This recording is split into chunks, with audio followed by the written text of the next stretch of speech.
नमस्कार मित्रांनो, मी गणेश मुंडे आपलं सहर्ष स्वागत करत आहे आपल्या मुंडे स्पोकन अकॅडमीमध्ये।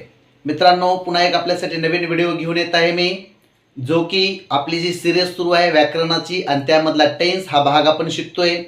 त्यामधला आपण वर्तमान काळ आपण शिकलेलो आहे, तो पूर्ण केलेला आहे। काल परवाच्या व्हिडिओमध्ये मी तुम्हाला ते शिकवलेलं आहे।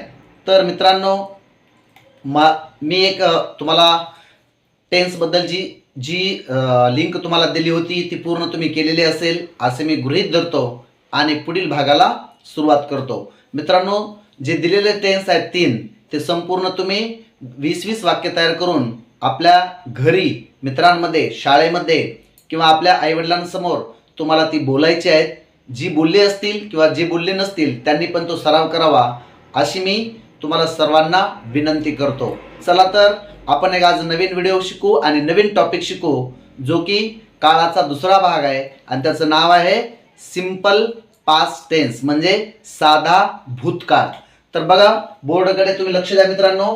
पास्ट टेन्स म्हणजे भूतकाळ आणि त्याच्यातला पहिला टॉपिक आहे सिंपल पास्ट टेन्स, साधा भूतकाळ। याची पण 4 प्रकार होतात, त्यापैकी पहिला प्रकार आपण शिकतोय, त्याचं नाव आहे सिंपल पास्ट टेन्स, साधा वर्तमान काळ, साधा भूतकाळ। तर या साध्या भूतकाळाची आपण रचना बघतोय, subject plus V2 plus object. काय आहे थोडक्यात सांगतोय। सब्जेक्ट म्हणजे कर्ता, V2 म्हणजे क्रियापदाचं दुसरं रूप आणि ऑब्जेक्ट म्हणजे कर्म। तर मित्रांनो, आपण काय शिकतोय? साधा भूतकाळ शिकतोय। मग इथं क्रियापद दुसरं रूप असतं, म्हणजे क्रियापदाचे 3 रूप असतात। एक उदाहरण घेऊन दाखवतो तुम्हाला। प्ले हा पहिलं रूप आहे, प्लेड हे भूतकाळाचं दुसरं रूप आहे आणि तिसरं रूप पण PLAYED आहे, म्हणजे प्लेड। तसं इथं क्रियापद किती रूप घ्यावं, तर साध्या भूतकाळामध्ये नेहमी साध्या भूतकाळामध्ये क्रियापदाचं दुसरं रूप घ्यावं। तर उदाहरण बघा, I purchased a new car. Purchase करणे म्हणजे विकत घेणे, परचेस्ड जस्ट म्हणजे ही क्रिया आता नुकतीच भूतकाळात होऊन गेलेली आहे आणि ती क्रिया भूतकाळामध्ये घडून गेलेली आहे। I purchased a new car, मी एक आताच नवीन गाडी खरेदी केली। वी डेव्हलप्ड आवर लँड, आम्ही आमची जमीन विकसित केली। ही लाफ्ड ॲट युअर जोक, तो तुझ्या विनोदावर हसला। शी कॉट अ पप्पी, पप्पी या शब्दाचा अर्थ तुम्हाला माहिती असेल, कुत्र्याचे बारीक पिल्लू। तिने एक छोटंसं कुत्र्याचं पिल्लू पकडले। या वाक्यांमधून तुम्हाला काय बोध होतो, तर क्रिया ही घडून गेलेली आहे, म्हणजे तिला बराच वेळ झालेला असेल, म्हणून हिला आपण काय म्हणतो, या वाक्याला काय म्हणतो आपण, साधा भूतकाळ। म्हणजे या वाक्यातून फक्त आपण भूतकाळात घडलेल्या घटना सांगण्यासाठी याचा वापर करत असतो। तर बघा, दुसरे उदाहरण तुम्हाला सांगतो मी। ही झाली आय वी यू यू आणि ही शी इट ची वाक्य तुम्हाला मी करून दाखवतो। पहा, पुढे आपण आता वाक्य कोणतं घ्यायचं, अनेक वचन दे असेल, दे म्हणजे ते, they ploughed, PLAUGHED, they ploughed their land. या ठिकाणी काय आहे, त्यांनी त्यांची, प्लॉड ह्या शब्दाचा अर्थ होतो नांगरणे, त्यांनी त्यांची जमीन नांगरली। आता पेरणीचे दिवस जवळ आले असतील आणि उन्हाळ्यामध्ये आपण काय करतो, शेती नांगरून ठेवतो। प्लॉड या शब्दाचा अर्थ होतो नांगरणे, म्हणून त्यांनी त्यांची जमीन नांगरून ठेवली होती। चला पुढे बघा, एखाद्या व्यक्तीचं नाव घेऊ आपण, Rajesh stolen a gold coin. राजेशने स्टोलन म्हणजे चोरले आणि गोल्ड कॉइन म्हणजे सोनेरी शिक्का किंवा एक नाणं, त्याने कुठून तरी, Rajesh stolen a gold coin, त्याने एक नाणं चोरले। स्टीलचा भूतकाळ होतो स्टोलन, स्टील म्हणजे चोरणे, स्टील स्टोलन म्हणजे चोरले, स्टील स्टोलन, माफ करा, Rajesh stole a gold coin, steal stole stolen. हे स्टोल हे क्रियापदाचे दुसरे रूप आहे। किंवा एक व्यक्तीचं नाव घ्या, सचिन completed his सेंचुरी. सचिनने आपलं शतक पूर्ण केले. Completed his century. सेंचुरी म्हणजे शतक. Sachin completed his century. One day match मधलं किंवा टेस्ट मॅच मधलं सचिन तेंडुलकर या बॅट्समनने आपल्या त्याचे पूर्ण शतक केलेलं आहे. म्हणजे इथं काय सांगितलं की आपण भूतकाळात घडलेल्या किंवा नजीकच्या भूतकाळात घडलेल्या घटना या आपण भूतकाळाच्या माध्यमातून सांगत असतो. चला मित्रांनो, समजतंय? समजत नसेल तरी तुम्ही व्हिडिओ पॉज करा, व्यवस्थित समजून घ्या, पुन्हा पुन्हा बघा, पुन्हा पुन्हा सराव करा आणि मग तुम्ही बोलण्याचा सराव करा. चला पुढे शिकूया आपण पास्ट कंटिन्युअस टेन्स. दुसरा प्रकार आहे पास्ट कंटिन्युअस टेन्स म्हणजे चालू भूतकाळ. Past continuous tense. Past continuous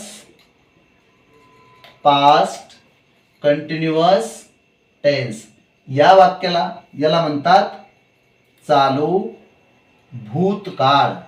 एखादी क्रिया भूतकाळात घडून गेलेली असेल किंवा घडत असेल, भूतकाळातच सुरू झालेले असेल आणि भूतकाळातच सुरू राहिलेले असेल ते सांगण्यासाठी, ते समजून घेण्यासाठी आपण चालू भूतकाळाचा वापर करतो. रचना बघा, खूप साधी आणि सोपी रचना आहे जी तुमच्या पटकन लक्षात येईल. रचना पहा, सब्जेक्ट म्हणजे कर्ता प्लस वॉज किंवा were plus verb plus ING plus object. ही रचना झाली साध्या भूतकाळाची. असं ब्रॅकेट करून घ्या, एक फ्रेम तयार करून घ्या रचनेमध्ये लिहिताना. Subject plus was plus were plus verb plus ING. मग आपण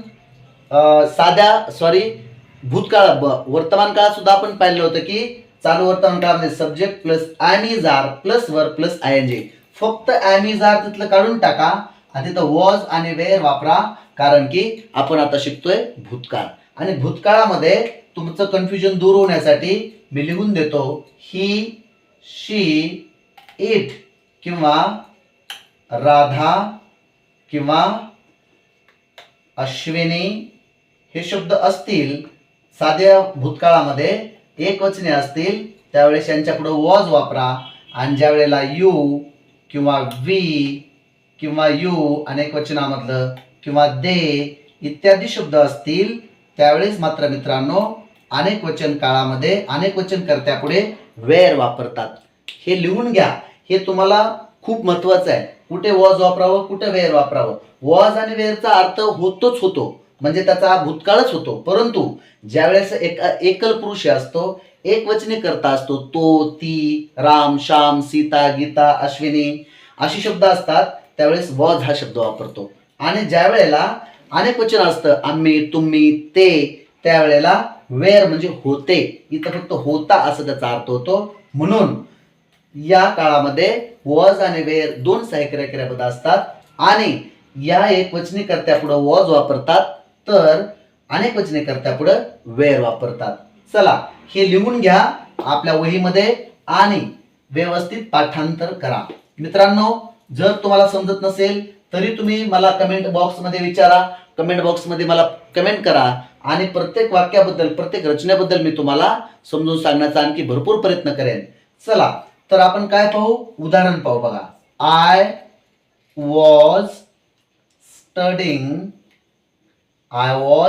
स्टडिंग इन पुणे. मी पुण्यामध्ये अभ्यास करत होतो. खूप दिवसापूर्वी मी पुण्यात राहायला आलो होतो आणि त्यावेळेस मी पुण्यामध्ये अभ्यास करत होतो हे सांगण्यासाठी. चला आयचं वाक्य झालं वी. इथं काय येईल मित्रांनो, वेअर येईल. का, वी हा अनेक वचनी करता आहे म्हणून वीच्या ठिकाणी पुढे वेअर हे सहाय्यकारी क्रियापद वापरतात. तर we were living in Mumbai. आम्ही खूप दिवसापूर्वी मुंबईत राहत होतो. We were living in Mumbai.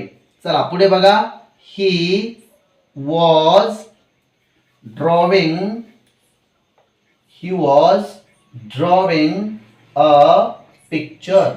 तो चित्र काढत होता. तो विद्यार्थी शाळेमध्ये चित्र काढत होता. चला पुढे बघा. शी वॉज आस्किंग. आस्क म्हणजे विचारणे. She was asking a question. ती मला प्रश्न विचारत होती. She was asking me a question. ती मला प्रश्न विचारत होती. म्हणजे काय, तर आपण काय शिकतो मित्रांनो, साधा वर्तमान काळ शिकला, साधा भूतकाळ शिकला आणि आता चालू भूतकाळ शिकतोय. तर चालू भूतकाळाची रचना तुम्हाला दिलेली आहे. Subject plus was plus were plus verb plus ING plus object. आणि त्याची ही उदाहरणं आहेत. आयचं घेतलं, बीचं घेतलं, ही आणि शीचं घेतलं. आता बघा दुसरे उदाहरण बघा. याच ठिकाणी तुम्हाला दुसरे उदाहरण देतो की जर अनेक वचने असतील करते तर वेअर कसं वापरावं ह्याची सुद्धा तुम्हाला एक 3 उदाहरणं मी देतो. चला पुढे बघा. वी किंवा यू वेअर वॉटरिंग. वॉटरिंगचा अर्थ होतो पाणी घालणे. You were watering plants. तू झाडांना पाणी घालत होतास. मी पाहिलं, मी घरी आलो होतो तुझ्या, तेव्हा तू झाडांना पाणी घालत होतास. त्याच्यानंतर अनेक वचनी यू असेल त्याला पण वेअरच वापरतात. यू वेअर वर्किंग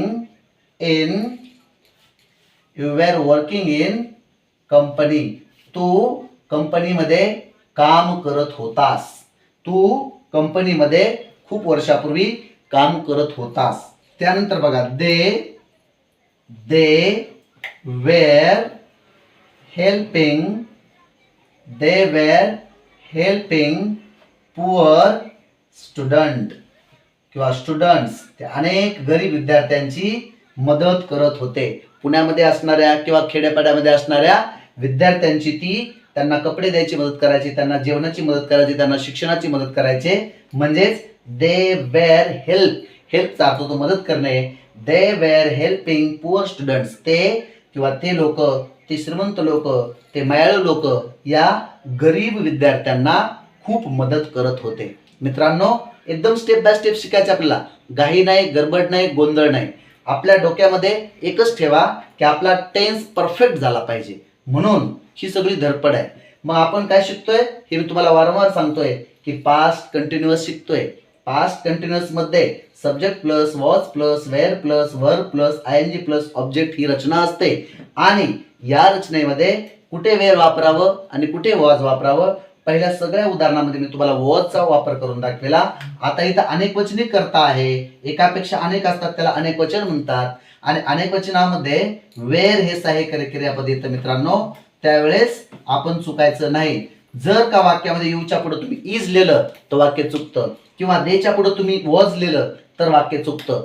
प्रॉपर आपल्याला टेन्स शिकायचा आहे. Tense and their uses. काळ आणि त्याचे उपयोग. त्याचा उपयोग आपल्या दैनंदिन जीवनात, आपल्या व्यावहारिक जीवनात, आपल्या शालेय जीवनात आपल्याला करायचा असतो. म्हणून हा टेन्स महत्वाचा आहे. Tense is the soul of language. हा भाषेचा आत्मा आहे आणि तो आत्मा आपल्याला आत्मसात करायचा आहे. त्यावेळेला हे आपल्याला सगळं जमतं. त्यासाठी मित्रांनो ही सगळी उदाहरणं तुम्ही घरी लिहून घ्या. त्यानंतर सराव महत्वाचा आहे. मी तुम्हाला वारंवार हे तुमच्या मनावर काय बिंबवतोय की तुम्ही सराव करा. सरावाने माणूस एकदम परिपूर्ण होतो. म्हणून 1 नाही 2 नाही, एका टेन्सची जवळपास 20 वाक्य तुम्ही बनवा आणि आरशासमोर उभे राहा. मित्रामध्ये बोला किंवा आपल्या मोठ्या बहीण भावासोबत बोला, माझ्यासोबत कमेंट्समध्ये बोला, किंवा तुम्ही व्हिडिओ बनवा आणि आपल्या व्हॉट्सअपला टाका. त्याच्यात पण आपण करेक्शन करू, त्यामध्ये आपण बोलण्याचा प्रयत्न करू. चला तर मित्रांनो मी पुन्हा तुमचे आभार व्यक्त करतो आणि असेच तुम्ही मला सपोर्ट करत राहा. त्यानंतर माझे व्हिडिओ जास्तीत जास्त प्रमाणात शेअर करा, सबस्क्राईब करा, लाईक करा. मित्रांनो मी जे तुमच्यासाठी माझं सगळं काम करून, माझे सगळे म्हणजे जॉब करून हे सगळं काही आपल्यासाठी करतोय, याच्या पाठीमागं गोरगरिबांची चिंता आहे.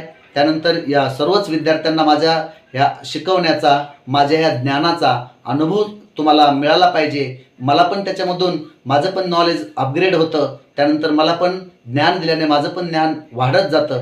तर मित्रांनो तुम्हाला मी वारंवार सूचित करतो की हे आपले व्हिडिओ तुम्ही पहा, इतरांना दाखवा, इतरांना त्याची मदत होऊ द्या, इतरांपर्यंत शेअर करा, तुम्ही सबस्क्राईब करा. आणखी बरेच विद्यार्थी आहेत, पालक आहेत की त्यांनी आपलं चॅनल सबस्क्राईब केलं नाही. पुन्हा तुम्हाला मी एक आव्हान करतो, नम्र आव्हान करतो मित्रांनो, की व्हिडिओ पहा, पूर्ण व्हिडिओ पहा, त्यावेळेस तुम्हाला त्याची कन्सेप्ट क्लिअर होईल. पूर्ण सराव करा आणि मग माझं चॅनल सबस्क्राईब करा, इतर लोकांपर्यंत संपूर्ण महाराष्ट्रामध्ये पसरवा आणि एवढं माझ्यासाठी कष्ट घ्या. Thank you so